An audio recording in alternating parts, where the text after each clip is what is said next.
Hello and welcome to Leveraging AI, the podcast that shares practical, ethical ways to leverage AI to improve efficiency, grow your business, and advance your career. This is Isar Metis, your host, and we are going to have a blast today.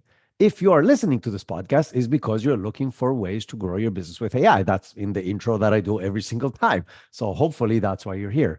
But to grow the business, you need more clients. To get more clients, there's multiple ways to get more clients, but most of them revolve around showing more people the value that you can bring to them and convincing them that you can be trusted with the thing that they're trying to achieve. That's the whole point of achieving new clients. Now, two of the ways to achieve that goal are driving more traffic to your website through some kind of an SEO process and building your brand and personal brand by having the right content strategy and the right content that proves that you actually know what to do, what you're saying that you're going to do for them. Both of these strategies can be done a lot more effectively and efficiently using AI if you know what you're doing. And our guest today is the perfect expert to explain to us exactly how to do these two things. So Christopher Wieduwilt is a serial entrepreneur, and through the fact he had to run his own businesses through many years, he learned the importance of these two topics. And in this past year, he cracked the code on how to leverage AI to do this in a much more effective way. What do I mean by that? He was able to grow the traffic to his websites from 250 unique visitors per month to 10,000 visitors per month in only 3 months of writing blog posts. And he's using AI to write these blog posts in order to achieve this amazing growth in traffic and connection with his audience. He's using that to help other musicians to grow businesses around their craft of music and under his brand that's called the AI Musicpreneur. But as I mentioned, the real thing behind it is really brilliant business know-how on how to create this thing with AI. And he's going to show us step by step exactly how he's doing this in this episode. And so I'm really excited to welcome Christopher to the show. Christopher, welcome to Leveraging AI. In the next few years, AI technology will change our world dramatically. Whether you are a business executive trying to catapult your business forward, or just somebody who refuses to be left behind and want to advance your career, this is the show for you. I'm your host, Isar Metis, a serial entrepreneur and an AI enthusiast.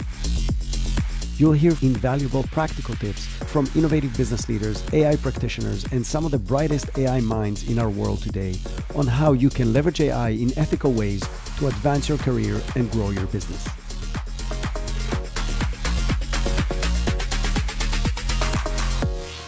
Thank you so much for having me, Isa. It's a pleasure to be on board today. Amazing. Listen, you and I connected after I saw your post about this on LinkedIn. I'm like, holy crap, how is that even possible? I've been writing stuff and doing things on my website for 1.5 years, and I'm not close to your numbers. And you've, within 3 months, have grew it to 10,000 unique visitors, which is huge. Again, just to some people, having 10,000 visitors on their website every single month means tens of thousands of dollars every single month. So I'm really excited personally, and I'm sure everybody's listening, to learn how to do this. Before we dive into this, a disclaimer, I'm not going to sugarcoat it. It's a lot of work at the end of the day, and you have to spend hours after hours tweaking your content and understanding your niche. But I was able, and I would have never been able to do the same probably 3 years ago when AI was not around commercially and ChatGPT. So when ChatGPT came, I had this moment of, I was working in the music industry and I was doing product management, product strategy, and agile consulting for different brands. And I figured out, hey, music artists, being an artist is very hard. And major label artists, they normally have a team of strategists, PR agents, marketing managers, everyone involved that can help them grow. Indie artists, they usually have no one and they need to do everything by themselves. But hey, we've got AI now. So what if the indie artist had AI as a companion to help them write content, to do release strategies, to help them move their music to the next level? And this is how the AI Musicpreneur was basically built. And without AI and also learning from different creators. So I've learned a ton from creators like Ole Lehmann, for instance, the AI solopreneur. I want to mention this. And Ruben Hasid, who has a product called the AI Hub. He's a wealth of knowledge. And through their knowledge, I was able to use their insights to grow my audience, which I honestly would have never thought possible. So, first of all, amazing. I want to touch on two really important things that you mentioned. When I teach my courses and when I do my consulting, the number one thing that I mention to people is the key to success in this is continuous education. And the way to continue to figure out how to get continuous education is to follow the right people. So if you're listening to this podcast, you're already doing at least one thing, right? Not necessarily me, just by the fact you're listening to AI podcasts and consuming education. So find the people that you want to follow that give you the content and the confidence and the tools that you need for the stuff you need. And it's different for every person and every company in order to get that continuous education, because this thing is moving fast, but you most likely have a day job, meaning you can spend 4 hours a day learning stuff because you just don't have the time for that. But if you can follow 1, 2, 10, 20 people that can spoon feed you just the stuff you need, that's going to save you a lot of time and still give you the knowledge that you need. So that's number one. The number two that I say, I just want to generalize what you said. Yes, it's true for musicians, but it's true for any small business. Literally any small business, even if it's not that small. Like I work with companies that have 20 people and with companies that have 300 people in them. Even the companies who have 300 people in them are stretched thin, have crazy overload on stuff that they're doing. And even if they have an actual marketing department of 5, 10 people, they still don't have enough time to do the stuff they need to do. And so I think, yes, it's true for musicians, but I think it's true for every small business out there.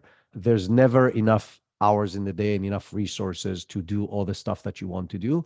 And finding those systems, processes, and tools using AI in order to do it more efficient is a huge benefit to literally anyone. 100% agreed. It's definitely a bottle opener for me to drive my business forward and to help others be better at what they already do and give them new instruments and tools. So without further ado, should we take a look at the process that kind of was the bottle opener for me? Let me share my screen and then we will dive right into it. And for those of you who are listening to this, which is most of the people who are consuming this, we're going to explain exactly everything that's on the screen. So if you are afraid you're missing something, you are not. That being said, this also exists on the Multiply AI YouTube channel. So if you're not driving and you're actually at home and consuming this in a way you can open a screen, you can jump there.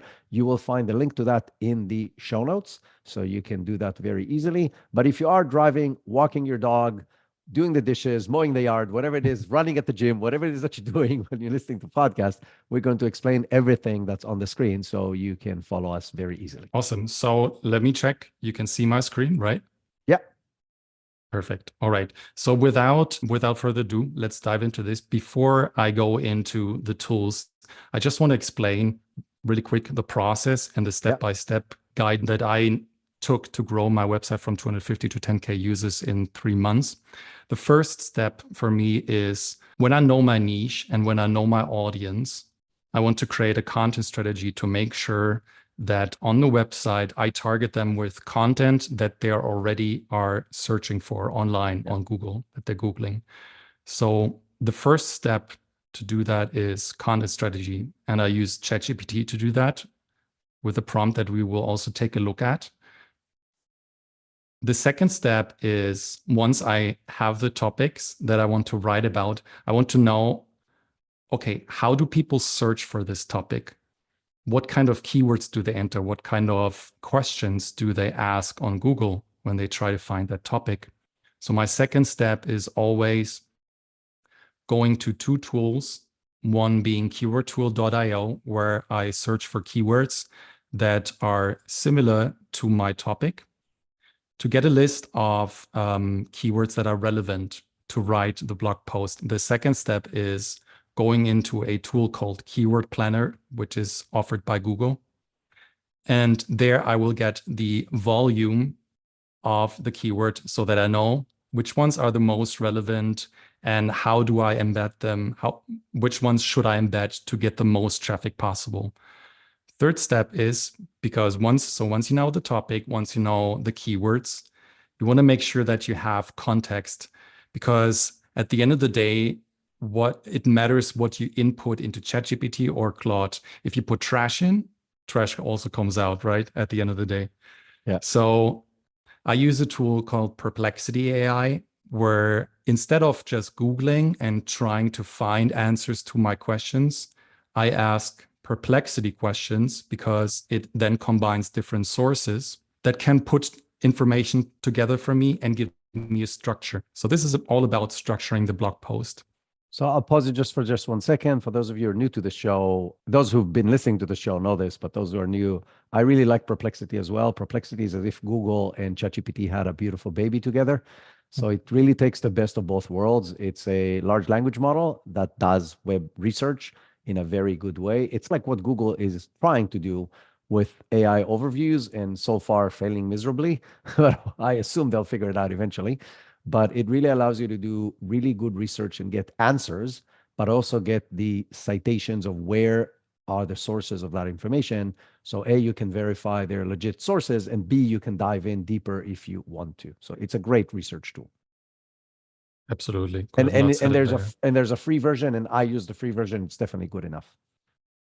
Same for me, actually. Yeah, it already gives you a lot of value. All right, now when we have done the research and we've got enough context, we know that we can input into the AI.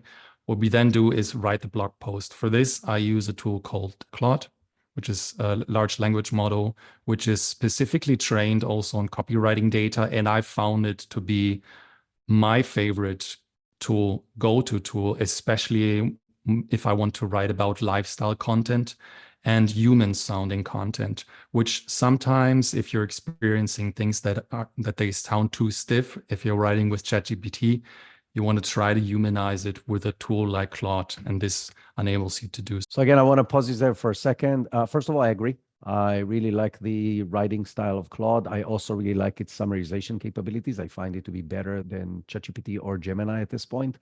In general, if I had to rank them from the way I like what they write and how they write it, I would say Claude is number 1, Gemini 2, and ChatGPT 3.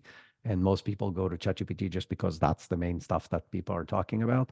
But Claude is amazing at creating content that sounds human right out of the get-go. Yes, you can get the same outcome with ChatGPT by training it on your style and giving it references and so on, but you can just do it without any effort in Claude. So that's just an easier way to achieve that. So I agree with you 100%. Absolutely. All right. So let's dive into the first step. And the first step is the content strategy. So this is about generating high value content ideas for your website. Important here is you need to be able to pinpoint your audience, who you want to write for, because that will make the output a lot better and also tailored to the niche that you're operating in. So let's take a look at this prompt. This prompt was originally written by the AI solopreneur, Ole Lehmann, and he wrote this prompt specifically to create social media content to get eyeballs, social media content to create how-tos, tutorials, and also to highlight authority content, which are your case studies, your testimonials. If you have projects that have been successful using your product or your service. In my case, I wanted to understand, okay, how can I create content ideas that will help me drive traffic to my website? And they are basically structured into 3 buckets. So this is the x-axis. So our output is going to be a table. The x-axis is consisting of growth content, which is to attract visitors.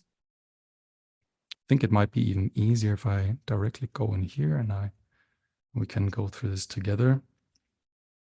Yeah, so what we're doing right now is Christopher is copying the prompt into ChatGPT so we can see it in ChatGPT in action. Exactly. So the x-axis, these are your 3 proven content types. So this is your growth content where you want to attract visitors. And that aims to increase traffic to your website, should be user-friendly, beginner-friendly, address common pain points that exist in your niche, promise quick wins. It often appeals to broad interests and leverages trending topics, also integrating SEO keywords to make it discoverable. Knowledge content is about educating and engaging visitors. So this one goes a little bit deeper than your growth content. The growth content in your niche are the big topics that will drive traffic to your website. And once you've got people hooked on your content, you want to take them a little deeper. So instead of just, in my case, for instance, I would, for instance, write about the top 5 AI music generator tools. And then this would be a list of 5 different tools. But my knowledge content would be, hey, let me do a tutorial specifically just on one tool, if you've decided to go for one tool, to help you advance further and actually produce something of value. And then the third bucket is your authority content. This is where you want to build credibility and trust. So for instance, in my case, I have an AI prompt library that I offer to music artists where they can create release strategies, they can write social media content, or they can also create music press releases. Authority content would be if I, for instance, write a blog post about how artist X was able to grow with the AI Music Manager, which is my product, to, I don't know, 200,000 monthly listeners on Spotify. That would be something where I am building trust and credibility into my products and my services that I offer. And this would be under authority content. So these are the 3 buckets that we will go for. And then the y-axis, these are the different categories. So category 1 would be products, services, industry news, if you're a news site, for instance. Category 2 would be how-to guides, tutorials, tips and tricks. So this is what we want to have ChatGPT do this. And category 3 would be case studies, success stories, and testimonials. Awesome. I want you to scroll to the top just for 1 second so we can read how the thing starts, so people understand the broader view of how this actually begins. 100%. So I start out with typically a persona where I described who I am and that I have years of experience in that craft developing effective content strategies. Then I describe the task that I would like to have. I want you to create this content strategy for me. Then typically when I've described the task, what I want the AI to understand is what's a good content strategy, how is it built up? And once you've told it, this is how a good content strategy is built up. This is our x-axis and our y-axis that we just talked about. What you want to do is enrich it with context. So my context in this case is context about my work and my business. So those are my products that I offer. Those are the services, one-on-one consulting, for instance, that I do. And everything about this is your unique selling point of your product or your business that you offer. This is listed under context, industry, mission, values, unique selling points that you have. So this is rewritten. We will take a look at this in a second. The second one is the target audience. So you want to make sure that the content that you create, you're hitting the right notes with people. So your target audience, specifically, if you have the time, create a prototype persona. This is what is helping me to understand my audience. In my case, for instance, I want to reach music artists. I want to reach music industry professionals, for instance, that want to create release strategies or write press releases for their artists. But I also want to get content creators to discover AI music tools that you can use for their video content, for instance, to prolong watch time on social media. So awesome. everything I want to this... pause you just for 1 second for those of you who are not watching this on YouTube, but rather listening to this. The structure that Christopher is describing is a good structure for any prompt. So started with, this is the role that you need to take. This is the goal that we're trying to achieve. This is the way I want you to achieve that goal. and this is context that you need to get. And what he's done here very smartly is that you're not seeing that every part of those components that he's now adding more information, like his target audience and what is content strategy, he's putting in square brackets, basically signaling to the large language model, in this particular case, ChatGPT, but it could be in all of them, that there's a resource somewhere under that exact name because it's in square brackets with a number next to it with a capitalized. So target audience is capitalized within square brackets, which means as a human, and hence the large language model will say, oh, this probably references somewhere else that is going to be referenced either in an attached document or in somewhere further down in the prompt where you say, okay, this is this thing, and this is just referencing it in that section where I'm describing the instructions. And so it's best practices to do that when you're giving the AI additional information to signal it out somehow, and it doesn't matter how, but it needs to be something that's not usual writing. So it's not just regular brackets, because that's, you might just be writing this in a sentence, but using square brackets, using numbering, using capitalized letters like here, using double quotation marks or triple quotation marks, whatever, something that will signal it out, that the AI will know, oh, this is something else, and hence now I need to pay attention to it. Mm-hmm. Absolutely. Okay, this is the structure of the post. Now, here's a funny thing. At least I do that. I always, at the end of each prompt, I try to end on a polite note. So I say, take a deep breath and work on this problem step by step. It's also something that I've learned from Ruben Hassid. So he's using all his prompts, and at the end of each prompt, he has this where it's signaling to the AI, okay, now I want you to consume what I just told you to do. Don't worry, don't panic about it. Work on this problem step by step, and we'll do the job together. So I want to pause you for 1 second again. I'm going to read the last 3 sentences of your prompt because it's very important and it's very good best practices. Mm-hmm. So the output should be formatted in a table so that each resulting matrix field has a bolded headline describing it, with 2 sentences below explaining the component of the content strategy. After outputting the table, suggest 2 content ideas for each component of the content strategy. And the last one is what you just said, take a deep breath and work on the problem step by step. Why is that important? Because I always like to tell people, think about AI as the best intern you ever met, but it's still an intern. So you just gave him, I don't know, 2 pages worth of instructions. And it might be a little confusing and it's a lot. Okay, let me summarize it for you very shortly. At the end, what I need a table that I've described in detail before. But what I need is a table, put that content in a table, give me a short summary of the things that I'm looking for. Okay, now take a deep breath and go do the project. And this is just solid best practices of writing all the details that we talked about before, including potentially giving it examples if you have good examples and bad examples of good content, good outcome, bad outcome, whether yours or somebody else's. So you can, quote unquote, train it on other people's content. If you've never created your own content, just people in your field that write stuff that is successful, like you can use that as examples. But then here's a summary of what we need to do. And then you can go. Perfectly explained. All right, now before we execute this prompt, I'm going to raise this just to save a little bit of time because I've pre-prepared this prompt with my input and my different categories. So my categories, let's take a look at this together. So my categories in this case are, I offer one-on-one consulting for music artists and I want to help them use AI. I want to offer workshops for labels to use AI for their roster of artists by creating music release strategies. I offer an AI prompt library called the AI Music Manager and a free ebook called the AI Music Launchpad, helping artists use AI music tools for music production. The second one is creating tutorials, how to use AI music tools to accelerate the music career of music artists and win new fans.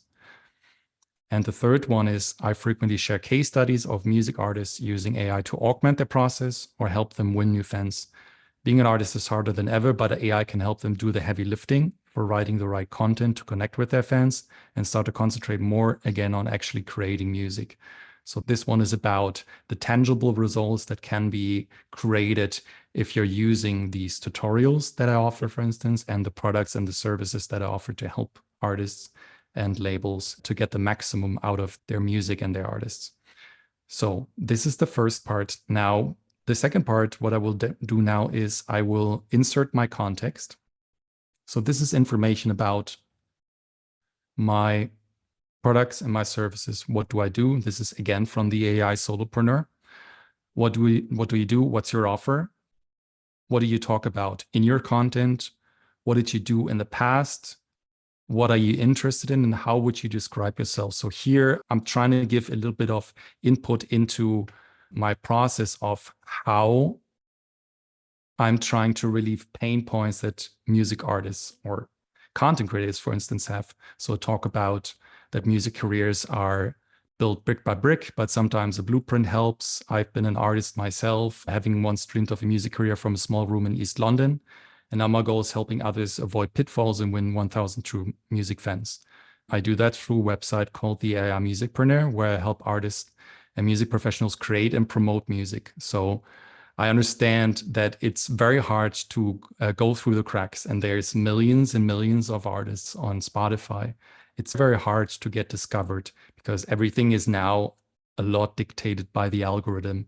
And it's sometimes up to luck if your music is going to get discovered on Spotify or not. So you want to try to increase your chances. A little bit about the AI Musicpreneur. What do? I post AI music news. So this one here is about describing my business and the different products, what I write about, and the kind of content that I produce. That I not only give how-tos and tutorials, but for instance, I talk about legislation in the sector that to protect artists from being exploited due to generative AI music systems. And here I describe the products that I use. What's helping me here is I'm actually inserting a press release also that I wrote for one of the products. And in this press release, it structures down my journey from going basically from a broke musician, being in a 10 square meter room in East London, and then going to the AI Musicpreneur and helping artists use AI. So it's a little bit of personal reflection and understanding my journey to make the content output more personalized and give this a face. So I want to pause you just for 1 second. Again, going back to what we said before. We said in the initial prompt, we had these placeholders for content and for context. And this is basically what we're doing right now. We're inserting all these pieces in there. Now, you may think, oh my God, that's a lot of work. Like every time I write a prompt like this, I got to write this whole thing. Yes, you can, but that's not the right way to do this. The right way to do this is, again, to use AI to write this once in a concise way. So you can write it like a rough draft on your own on all these things based on the bullet points that even Christopher said he got from somebody else. So you don't have to reinvent the wheel. Just you can literally take the list that Christopher shared with you earlier on all the different items that needs to be on the list, write it yourself as a first draft, use AI to make it clean and concise and well, and then save it as part of your prompt library. So now you have this segment of, okay, what is my content look like, or what is the context about my company and my business? And now you can reuse it again and again every time you need that placeholder inside whatever other prompt you need.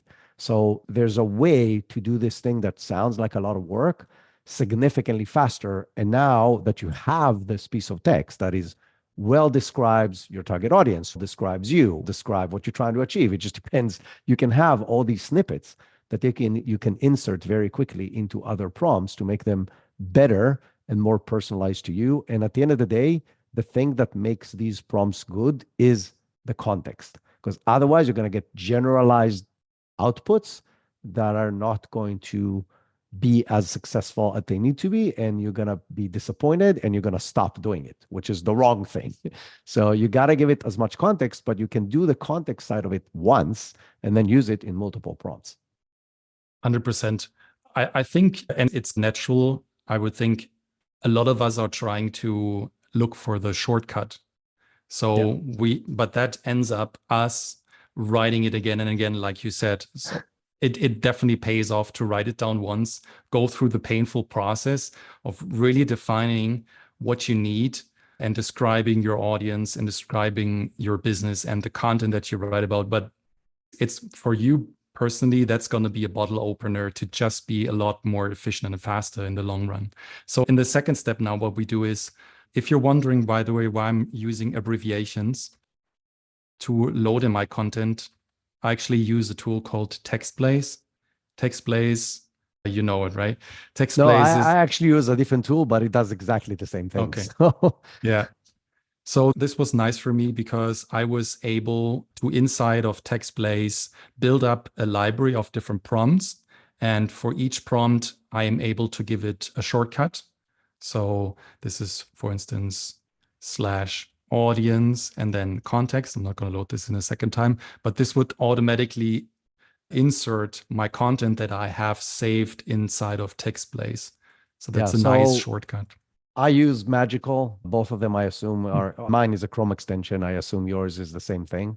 Yeah. And it's the ultimate prompt library tool, because instead you can build a prompt library anywhere. Like you can build it on Notion or in a shared document on SharePoint or OneDrive or wherever, Google Drive, like wherever you want. But having it as shortcuts in a Chrome extension allows you to use it on any tool very quickly without searching for it. All you need is to remember the 4, 5, 10 shortcuts you need, and you can build multiple of those for different departments. So I use a very similar process, just in a different tool. I don't think the tool matters, the process matters. So create 100%. A prompt library in a place that lives in Chrome or whatever browser you're using, and then you can just type whatever shortcut, and the whole segment, in this particular case, audience context, shows up. So this could be 3 pages of information that you have to type one shortcut, in his case, audience context, and the whole thing shows up. So yes, great best practices.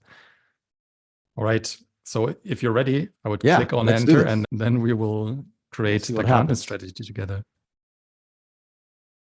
Okay.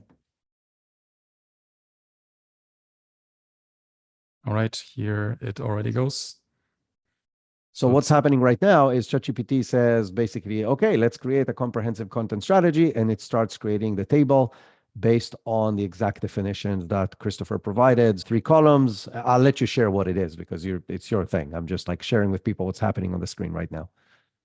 No, absolutely. Based on my context that I've given it, it's creating 3 strategies that I defined. So one being about my services that I offer and how I want to help artists move forward. The second one are tutorial and how-tos. So it's my knowledge content where I want people to more deeply understand how to use certain tools.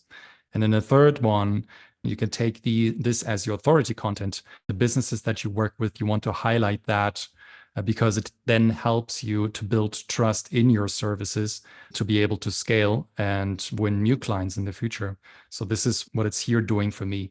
Now, once I scan through this, I want to pick one of the topics and I'm going to take it from there. So one thing that immediately strikes me, for instance, is top 5 AI tools every music artist should know about. That sounds like a great title and automatically gives a music artist the chance to say, okay, AI is the number one discussion at the moment in the music industry and how it's influencing the world, not just in the music industry, but basically everywhere in a lot of verticals, right? But in my niche, for instance, this would give the artist an idea, okay, how can I escape creative block? How can I escape if I don't know how to come up with a new melody, or I need some help to create lyrics? What tools could I use to augment my process? So I would say, okay, let's take this content idea and I want to understand, okay, how do I frame this so that people are actually finding it? And the second step here is keyword research. So my process is going into a tool called keywordtool.io. So what this basically does is you type in a keyword and then it would give you keywords that are secondary to that keyword. So in SEO, you have a focus keyword. In our example, for instance, that would be AI music. And what I want to is long tail keywords. Long tail keywords are easier to optimize for because AI music might be searched 1 million times, but I don't know, AI music generator might just be searched 10,000 to 100,000 times. So it's easier to rank for this, and then rank for your focus keyword that you're optimizing for. So here I'm using Google, but you can also search for different keywords on other platforms that could be useful for you. In our case, I want to know how much AI music as a keyword is searched and what kind of keywords are similar to this one. So I don't have the paid version here, but there's a workaround.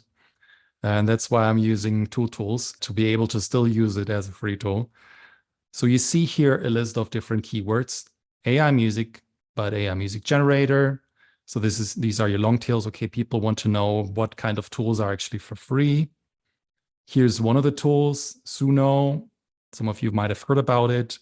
Best AI music generator. So people want to know, okay, don't just give me a list of tools. Please let me know what the best are so that I don't have to spend 10 hours, 20 hours of time testing through all the tools. So that's the pain that we want to relieve. We want to now give them a list of tools that they're able to directly use without spending hundreds of hours trying it themselves. So that's my pain reliever.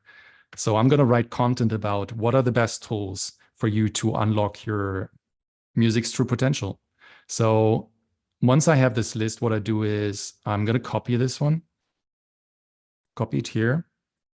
And now that I've copied this, I go into the second tool. This one is also for free. So if you have a Google Mail account, you can use that for free. And this is called Keyword Planner. So if you search for search engine advertising SEA ads or just a Keyword Planner on Google, this will pop up and you can log in there.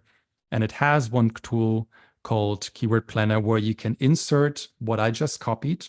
So I can insert the list of keywords here and I can say get started and let me know how many people are actually searching for this keyword on Google. So that's what I'm gonna do. While it's doing its thing, I'm gonna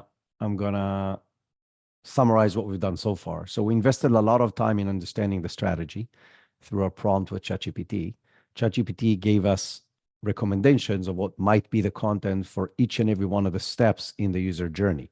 So we defined 3 steps in the user journey, from just growing the audience to creating some kind of connection with the audience to converting the audience and building authority.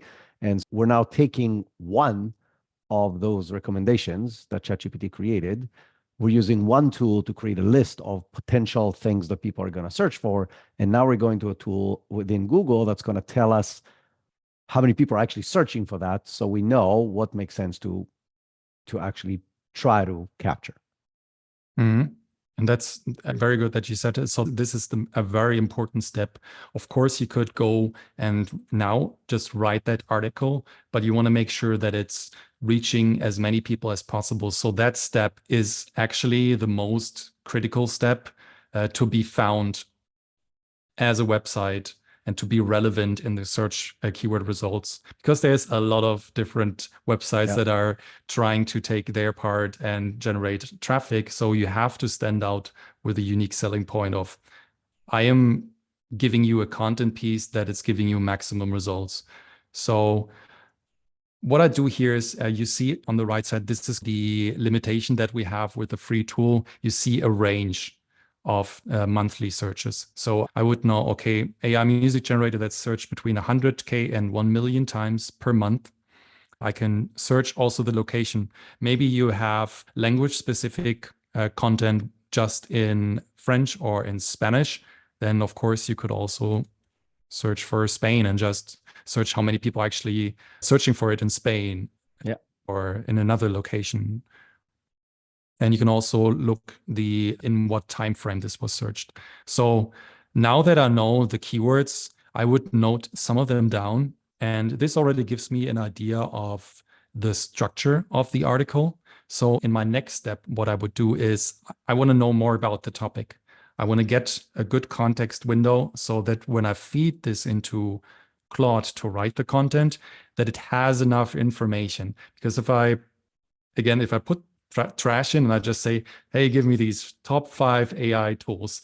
It might even create a list of tools that are not existing. Who knows? So you want to make sure that you list the tools and you give it enough context to understand, okay, great. I now have a structure. I now have a good context when you let me write the article for you. So let's go back. This was our second step. So what I did here is I noted down, for simplicity reasons, a few keywords that we will take as context to write the article. So we've got a focus keyword. This is the most important one that I want to rank for. So I will give it more priority to be included in the headlines. The secondary keywords, these ones would be nice to have. And then FAQs, you also want to make sure that they are included, because people not just are looking for AI music generator and they would type this in, but they're actually typing in real questions because they have a question that they want to have an answer to. So if I can answer that question for them and be relevant on Google, I want to make sure that I take advantage of this. So that's why it's also included here. Again, just to give you examples, focus keyword is AI music, AI music manager. The secondary keywords is Suno AI music or free AI music generator. And then the FAQs can be how to make AI generated music. So these are like examples of these 3 categories. Mm-hmm. Okay, exactly. What do you do then? Okay, step 3. This is where it gets interesting, and it's really one of my favorite tools. To be honest, I don't know when was the last time that I actually asked a question on Google. Yes, me too. I go to Perplexity right. a lot more. I still go to Google, but I definitely go to Perplexity a lot more. Yeah, absolutely. So here in this case, I now know my topic. We just saw here in the keywords, AI music generator. So my topic is going to be the best 5 free AI music generators in 2024. So I have AI music generators in here, but I also have the secondary keywords, best and free, and people love free stuff. So if the tool starts you out for free and then you have to upgrade, it's always a good idea to put in free, because you will get just so much more traffic to the website. So here I just prepared, for simplicity reasons, a very simple prompt or question that I will now insert into Perplexity. And what I want this to do is I want to write a blog post about the best 5 AI music generators in 2024. Please help me find 5 AI tools. And I already know here which tools I want. I definitely want Suno and Udio out of those 5 tools. Please give me the website links and show them in a table so that I know the tools that I want to write about. And also help me find a structure for the blog post. So I want to highlight benefits of using an AI music generator, different use cases for, I don't know, creating music for a podcast, for instance, or creating music in the beginning of an audiobook or for your videos. I want to give an overview of all the tools. Any ethical concerns, this is very specific to the AI music generators, because there's suspicions that they are trained on copyrighted material. So I want to address this topic and the future of AI music generators.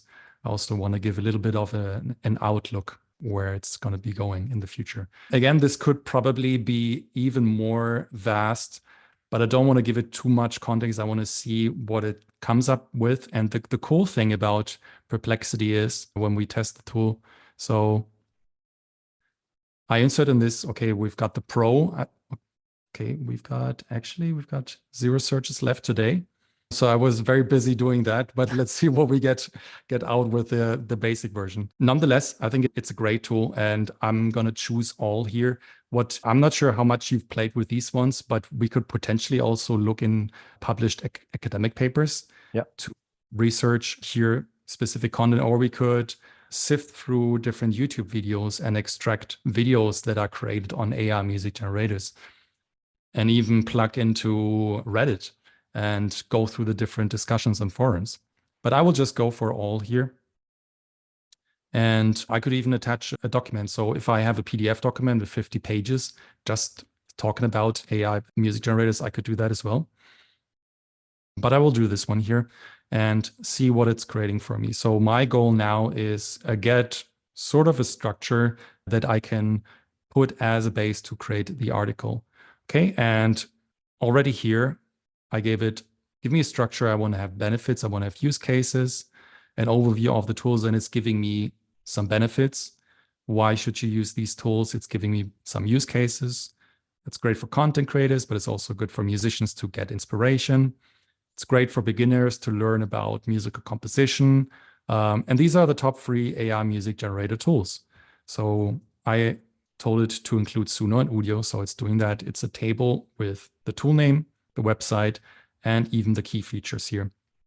Now, what I would typically do is I would go on the different websites and extract more information about the tool to help me write the finished article. In order to save a little bit of time, we're not going to do that now. Yeah, that's fine. But here it's giving you a basic description of the tool, overview of the tools, ethical consideration, and the future of AI music. This is where it gets interesting, where this is really sometimes going down a rabbit hole. And these follow-up questions, I'm having a lot of fun, to be honest, with these ones, because there's no end to it. Yeah, so there's always the what next happens question. in Perplexity at the end of each search, there is suggested follow-up questions, basically what you may want to know next. And all you have to do is click on them and he tells you. So this one of those here was, what are the unique features of Suno and Udio compared with other AI music generators? So that's a question you probably want to know. And when Christopher says there's no end to the rabbit hole, at the end of this, there's going to be additional options on how you can dive deeper. Yeah. So one of them is, what are the main differences between this and that? Or how does audio quality of Suno AI compared to, literally you can go on and on. But the beauty of this, you don't have to think about the follow-up questions. It actually provides you 2 to 5 of them every single time, or 6, and you can just click and learn more. And so now you have all this content. How do you put all this thing together into a blog post? Excellent question. So this is the last step in the process. Step 4 is actually writing the blog post now. And for this, I also have a prompt. This prompt was originally written by a creator called Ruben Hasid, which I mentioned earlier already. And I will copy it again, and we can go through it so that you understand the prompt a little more. So this is where I write my content. So this is actually a tool called po.com.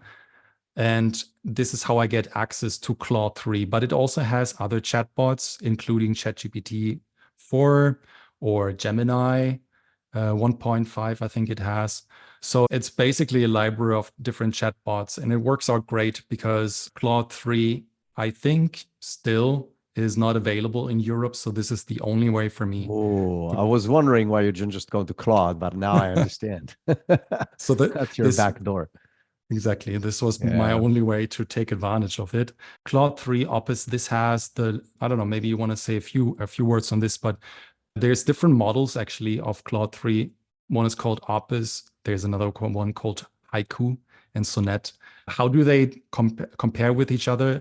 They are also based on context windows. So if you have a very long prompt or like a lot of content that you want to feed into the AI, this is when you want to make sure that you take one of these models that it can actually handle the input. There is also one called Opus 200K. So there's an even more larger context window that you can enter. So sometimes if there's too much content, and the same thing could also happen to you on ChatGPT, when you enter too much content, it would give you an error because frankly, we're trying to maybe give it too much. You want to spend 1 second on a quick summary. The biggest 3 tools right now is obviously ChatGPT 4.0, and then Claude, and then Gemini. And so the largest context window is actually on Gemini Pro 1.5, which has 1 million tokens, and sometime soon 2 million tokens, which is about 700,000 words is 1 million tokens. So that's a really large context window. The second best one is Opus 3, 200,000, that has 200,000. And then ChatGPT 4.0 has 128,000 tokens. So if you really need to write a lot, and again, 128,000 tokens, it's still 100,000 words. It's still a lot. But if you have a really long prompt and you need a really long output, then you may go beyond that. So that gives you an idea of which tools you can use for more content. Mm-hmm. Okay, now what I'm going to do is I'm going to copy and paste the prompt, and let's go through this together again. as said, this is a prompt which is based on Ruben Hassid's prompt, but I've altered it to make it more to my use case, and we'll take a look at this together, how it differs. So again, here we're starting with a persona to set the stage. You're an SEO expert and a rewarded blog writer. You have multiple years, 15 years of experience. Here I try to say, okay, learn from the biggest SEO gurus and the best practices that they have. So typically these are Neil Patel, Brian Dean, and Vanessa Fox, which come up most of the time. This is the task. So we will write a whole blog post together. You know that to write your best blog post possible, you master these characteristics. So here what Ruben did, he gave a list of different characteristics and how they are important to writing your best blog post. So you want to make sure that it's insightful. Don't repeat anything that you insert there. Try to be creative. Focus on the niche and a niche topic. Let readers get to know the person behind the screen. So this is, if you write a blog post, for instance, that is very personally driven and it talks about your story, then that can be very interesting. Thought-provoking. So what you always want to do is you want to leave your readers with something new that they've learned. So you don't want to write the 10th post on AI music generators or something else, but you want to add something which is unique, which once people click on your page and they spend a particular amount of time on your page, these are all signals that are going to come back to Google and signal it to Google, okay, this seems to be a good post because people have actually spent a good amount of time to sift through the content apparently. So let me try to rank this a little higher.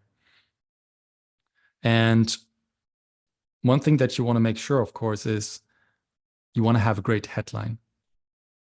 And that matters a lot because in the same way that hooks will get you transparency on social media, the first line is the most important one. Everything else comes after. You want to make sure that you have a headline which is highly clickable and gives enough information to let you know, okay, this is what I can expect from the content. This is what it's going to help me learn. So in this case, this is giving just some gave it examples. like 20 different examples of good headlines. That's awesome. Yeah, exactly. And then in the next step, we're going to go into the context. So this is where this one also differs a little bit of the prompt that Ruben Hassid wrote, because I gave it here specifically. I want to give it specifically keywords that it integrates into the article. Now, there are 3 inputs. One is the topic. So you want to, in one sentence, or maybe you already have a headline, you want to make sure that you describe the essence so that this is the focal point of the blog post, and everything else, which is the context, is aligned to the topic. Because if you don't do that, Claude, or if you use ChatGPT, they might be a little bit too creative around. Yeah. So they will create something completely different. So if you want to make sure that it abides to what you really want, make sure to describe in 1 or 2 sentences the actual topic. And then the context will just help you write the blog post based on the topic. Yeah, so there's three segments. Again, just to tell people who are not watching the physical structure of this, there's 3 segments very clearly differentiated between each other because each and every one has like a beginning with a signals that look like code writing, but basically my topic, and then starting my topic, ending my topic, starting my context, ending my context, starting my keyword list, ending my keyword list. And so again, it helps the AI understand exactly what is that segment, what is it built to do. So from a structure perspective, it's not just what's in it, it's also how it's structured that make the AI be able to use it in the most effective way. So yeah, so you have topic, context, keywords. Exactly. And then in the second step, I'm going to give it a list of instructions. And these ones are structured into different steps that the AI would take. So the first step is there's a lot of context, and I want the AI to first understand my topic. So thoroughly read through the context, the topic, and provided relevant keywords I provided to you above. So this is where I want the AI to scan what I've just inserted. In the second step, once you've understood this, write your best blog post based on the context. Now here, it's gonna, once it understood it, it's gonna write down the content for you. Now, in the next step, what we want is, in order for Google to better rank your content and to be more clickable, you want to make sure that you have the description. So this is what I added to the prompt, which was not originally from Ruben Hasid, but I want to have a meta description, which it writes me. And this meta description has, in this case, 100 character. It can be up to 160 characters. Should always have a strong CTA to make people click on the article on Google.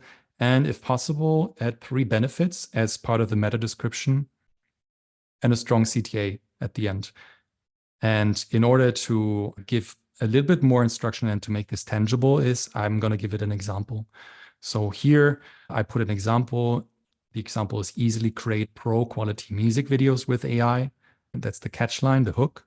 Then I'm going to give it 3 benefits. For instance, there's no skills needed to create the music videos. You can sync music to stunning visuals. You can collaborate with AI. You can unlock your creative potential. And at the end, I wanted to integrate a CTA as well. So that you read it in a way of, okay, this is my hook. This is the starting point of you reading this. If you're looking for this on Google, great. I understood what this is about. So it's going to help me actually create quality content. Okay, these are the different benefits. And now I want you to take that last step and actually click on the Google search result. Yeah. So again, just giving it examples is always a good idea. 100%. And step 4, in my example, is I always create an excerpt, so a summary of the article, so that sometimes I want to make, actually at all times, I want to make sure if I've been able to generate traffic and people have actually clicked on my article, but they're, I don't know, they might be in a rush or they want to know what the article is about, I will give them a 30-word summary to tell them this is what you're going to get from the article. Basically a TLDR on top of the article. Yeah. Yeah. Awesome. It's a teaser. And in my 5th step, this also feeds into this. Sometimes, and I'm seeing this a lot too, most people, I'm also reflecting on my own consumer behavior. If I'm going onto a news article, it's very important for me to directly grab what the essence of those news are, because reading a 1,000 word article and spending half an hour on it, that's sometimes difficult. If you can give them the rundown in 3 quick sentences, that would be great. So this is what I'm doing here. I'm telling it, please write 3 key highlights of the article. So for those people that go on the article, they want to grab it really quick and then leave the page, it's going to give them immediate answer. 15 words maximum per bullet point. These should be best summarize the article and give 3 most important and thought-provoking facts. I want readers to feel informed the minute they start reading the key highlights. And here we have our take a deep breath and work on this problem step by step. Actually, it's 2 times here. If you want to double check, you can do that, but maybe 1 time is enough. At the end here, you can give it some constraints also. So there will be a varying length of articles maybe that you want to write. One will be 1,500 words, but maybe you also have news items or short news that you want to share. And these should just be 400 to 500 words. So you can say, okay, the blog post should be that amount of words. What should be the output language? This is especially interesting then if you want to write the same article in different languages. Some websites have a language switch where you can go from one language to the next. So that would help you to batch create content for different audiences. So the output language I can put here. This one actually comes from experience. So if I'm writing a news post and I am integrating context that includes quotes, I don't want them to alter the quote. And what I've realized sometimes using Claude and ChatGPT even, it would rewrite the quote so that... Yeah. So I want to make sure that it's one-on-one copy pasting the quote as it is in the context, and it's just printing this as part of the content. And then my fourth point is do not use uppercase for each word in a headline, please. This one is sometimes also very annoying. If you have a lot of headlines and a lot of different sections, you always have to alter the headlines and put lowercase. Okay, and then take a deep breath and work on this problem step by step. And now what we will do is we would insert our context.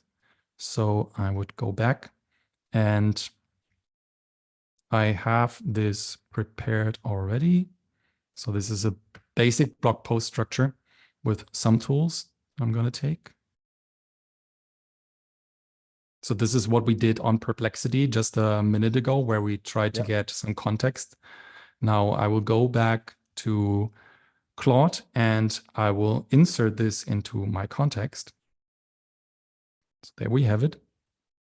I'm going back, and in the second step, what I want to do is I want to get my list of keywords. So we'll get the focus keywords, the secondary keywords, and the FAQs. And I will insert that into the placeholder of relevant keywords. Okay, and in the third step, I want to feed it with my topic. And my topic in this case is going to be top 5, best 5, let's see, free AI music generators. So let's input this. Okay, now we're almost ready. Let's do modest. This is a good rule of thumb. If you want to create a blog post with a certain amount of words, you want to make sure that the context that you give it is at least the length. Otherwise, it will kind of mumble on a little bit and create content that is not as good. So if I have a context of 1,000 words and then I want to create the blog post in 750 words, it has enough to sift through to craft the content for me. Awesome. So this should be a good rule of thumb. And we'll use English. It's American. Okay. And then we should be ready to go. Let's do it.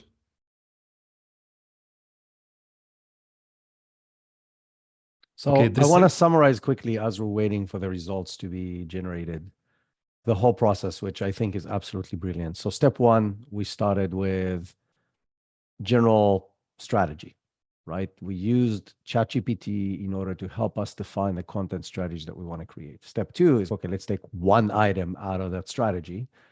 And we did some keyword research on it using various keyword research tools based on that one initial idea we got from ChatGPT. Step three is we did a deeper research to get actual content using Perplexity.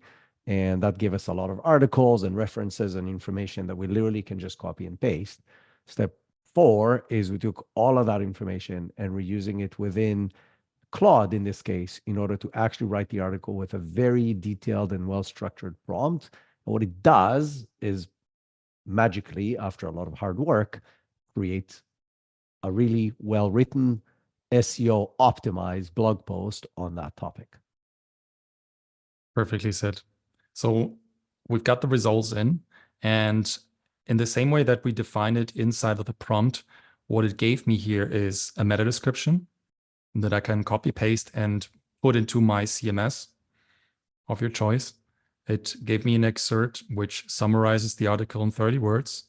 It also gave me 3 highlights that I want people to directly grasp about the article. And then it wrote the blog post. And it also was doing that, putting the structure and actually writing out the content. So what I would do... One question that I have after this amazing process, do you go back afterwards to any of the tools, even the tools within, I don't know which tool you're using, if you're using WordPress or whatever you're using to write your blog post, do you then use any of the plugins to actually check that the keywords that you wanted are actually in there? I do use, I think it's called AI SEO, AIO SEO. That's a plugin inside of WordPress. So I also use WordPress. And I do use to check if the keywords are integrated. Yeah, okay. But one thing that I've read about also in the last few months, and I have the luck that my girlfriend is working in an SEO, so That she helps. can give me she can give me some pointers. So that's pretty cool. So she also said in part of her work, so she writes a lot, but she also creates different content strategies. And the way that Google ranks content, it's not so much about keyword stuffing anymore, where you would have, okay, AI music generator needs to be in there 30 times or 50 times, because that's just you're stuffing together and you're trying to rank based on the amount of keywords that you're inputting. What I do here is typically I would take this content, put it into a Google Word document, and then I would color in my focus keywords. I could probably, though, also do this in ChatGPT. I've not done this actually. Yeah, And maybe that's a cool thing to say, hey, here's my list of keywords. Can you mark, please? Because I think I haven't tested it if ChatGPT can actually color in different words. I don't think so. Yeah. I don't think so. But it could highlight it in square brackets or something that is easy to find. Exactly. Yeah. So that's a cool thing that I will take away, actually work on. Awesome. Okay. This was amazing, very detailed. I want to do a summary of the summary, which is going back to the beginning. The goal of all of this is to get more eyeballs on what you offer, right? Is how you can get more traffic to your website. And it's a proven system. Again, you were using this to go from 250 people a month to 10,000 people a month in only 3 months. So anybody literally can do this for your niche, for your industry, for the topics that you're trying to cover. I'll go back to what you said in the beginning. It's not magic. There's process that you have to follow that is work, but it's a lot less work than it used to be 2 years ago. And the results are more or less proven. It's not guaranteed to give you 10,000 visitors, but it's guaranteed to grow your traffic if you use this. Christopher, this was really fascinating and very well thought after. And I really appreciate you taking the time and sharing this with us in so much detail. If people want to follow you, work with you, learn from you, what are the best ways to do that? So you can follow me on LinkedIn at Christopher Wieduwilt for content on music. If you're interested to use music inside of your content, you can also visit my website, AI Musicpreneur. If you're an artist, a content creator that is creating content but wants to use music, which is one of the best ways actually to prolong the watch time of your videos and engage people to watch your videos, you can go to my website and discover different AI music tools that will help you to create music. And it's easier than ever. I don't know, Isar, if you've been having your fun with Suno and Udio and any other of the... Of course. Of course. Yeah. It's very fun to do this and people are already using it for different occasions. So yeah, go on LinkedIn and follow me. I would love to connect and talk with you, or go to my website if you're an artist, content creator, or music professional who wants to level up with AI and music to grow your career. Awesome. Thank you so much. And I appreciate you sharing with us. Thank you so much, Isar.